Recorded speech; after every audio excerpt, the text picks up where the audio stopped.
Cycle चलाते चलाते raw ने एक बार आसमान की तरफ देखा। उसने देखा कि राख के रंग का आसमान बादलों से घेर रहा है। चारों तरफ की हवा जैसे थम गई हो। इसे फौरन समझ में आ गया कि तूफान आने वाला है, लेकिन कासामपुर अभी भी बहुत दूर था। रॉ ने पैडल पर जोर डाला लेकिन ज्यादा आगे नहीं जा सका। अचानक जोर का तूफान आ गया। साथ ही लगातार बिजली कड़कने लगी और थोड़ी ही देर में मूसलाधार बारिश शुरू हो गई। सामने का रास्ता बारिश की पर्दादारी में गायब हो गया। रॉ ने कोई चारा न देखकर एक घने दरख्त के नीचे पनाह ली, लेकिन फिर भी बारिश की मार से न बच सका। ए खुदा, इस तूफान को रोक दे, मेरी हिफाजत कर। शायद खुदा ने इसकी दुआ सुन ली, क्योंकि थोड़ी ही देर में तूफान और बारिश थम गई। लेकिन सड़क की हालत ऐसी थी कि साइकिल चलाकर आगे बढ़ना मुमकिन नहीं रहा।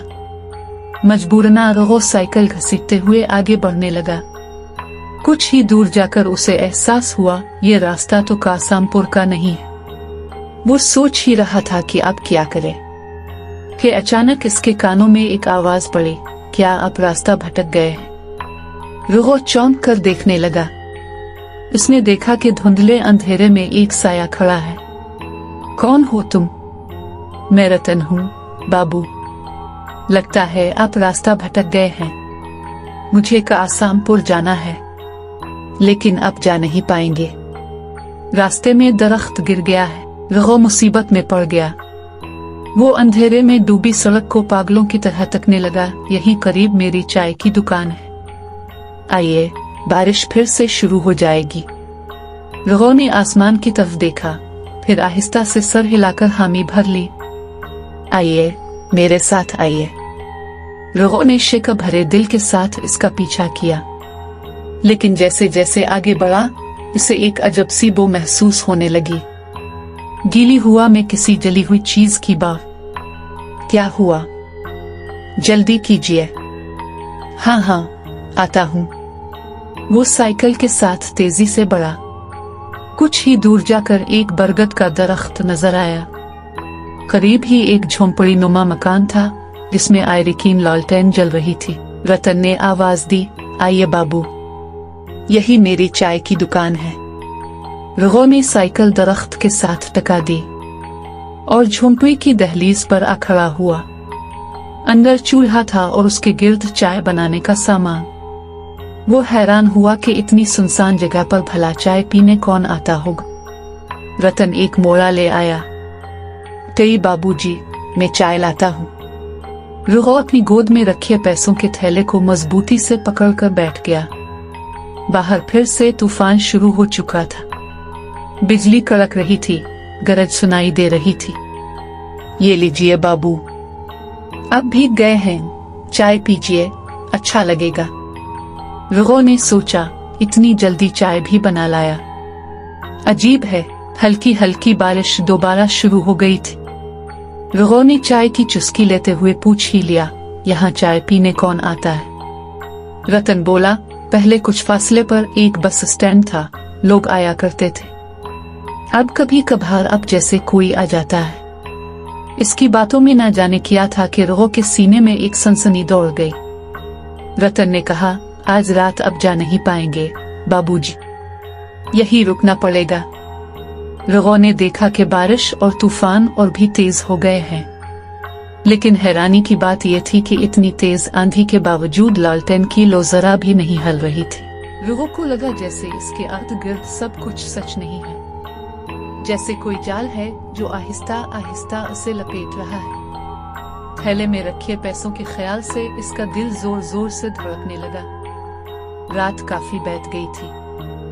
खाना खाने के बाद रतन ने दहलीज पर रॉ के लिए बिस्तर बिछाते हुए कहा, लीजिए बाबू, सो जाइए, डरने की बात नहीं, मैं और झूमर यही हैं। रॉ ने हल्का सा सर हिलाया। अचानक इसके कानों में पायल की झनकार सुनाई दी। वो चौंक कर देखने लगा। झूमर आहिस्ता आहिस्ता करीब आ रही थी। इसने आंखों से रतन की तरफ कोई इशारा किया और रतन ने भी गर्दन हिलाकर जवाब दिया। ये बात रॉ की नजर से बच न सकी। ये लीजिए बाबू, खा लीजिए। झूमर के हाथ का खा के आप कभी नहीं भूलेंगे। रगो ने कांपते हाथों से लेना ही चाहा कि अचानक एक सड़ी हुई गंदी बो इसकी नाक में आ लगी, जैसी कच्चे खून की बो हो। अचानक आई हुआ कि झोंके ने झूमर का दोपट्टा सरका दिया और रगो के होश अलिफाड़ गए। झूमर के गिले पर गहरा कटा हुआ जख्म था, जहां से खून बह रहा था। झूमर ने तेजी से दोपट्टा ठीक किया और पलक झपकते गायब हो गई। रगो ने जैसे किसी मशीन की तरह मुंह में डाल लिया। रात और भी भयानक हो गई। सन्नाटे में सिर्फ झींगरों की आवाज थी। कहीं झाड़ी से एक भेड़िया चीखा और बरगद पर एक काला उल्लू आ बैठा। रगो का दिल बार बार कांप उठा। ए खुदा, ये रात सलामत गुजर जाए। अचानक एक ड्रोनी चीख गूंज अलिफाते। रगो चौंक कर बिस्तर पर उठ बैठा। इसने देखा सिर्फ एक हाथ के फासले पर कोई आदमी रस्सी डाले लटक रहा है। रगो का खून मुंजमद हो गया। इसी वक्त रतन की आवाज आई, क्या हुआ बाबूजी? कोई बुरा ख्वाब देखा क्या? रगो ने मुड़कर देखा तो रतन बाहर बांस के मचान पर बैठा था। जब उसने फिर निगाह डाली तो वहां कुछ भी न था। क्या ढूंढ रहे हैं बाबूजी? वो सब ख्वाब था। रात भर रतन ने इसे अपनी कहानी सुनाई।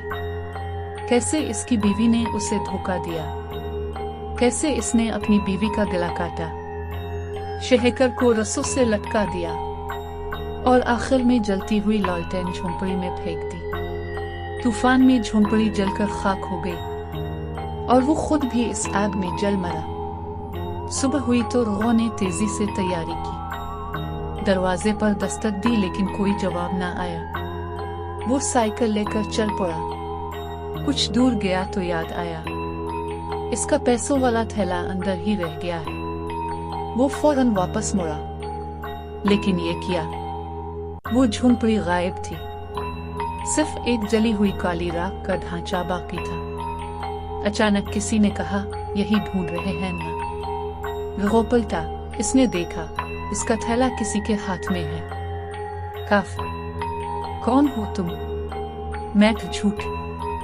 हुआ कि झुमके से इसका दोपट्टा सरक गया। सड़ी खून की बो फिर से फैल गई। रगो की आंखों के सामने एक औरत का भयानक खून से लथपथ चेहरा आ गया। रगो का होश अलिफाड़ गया और वो साइकिल समेत सड़क पर गिर पड़ा।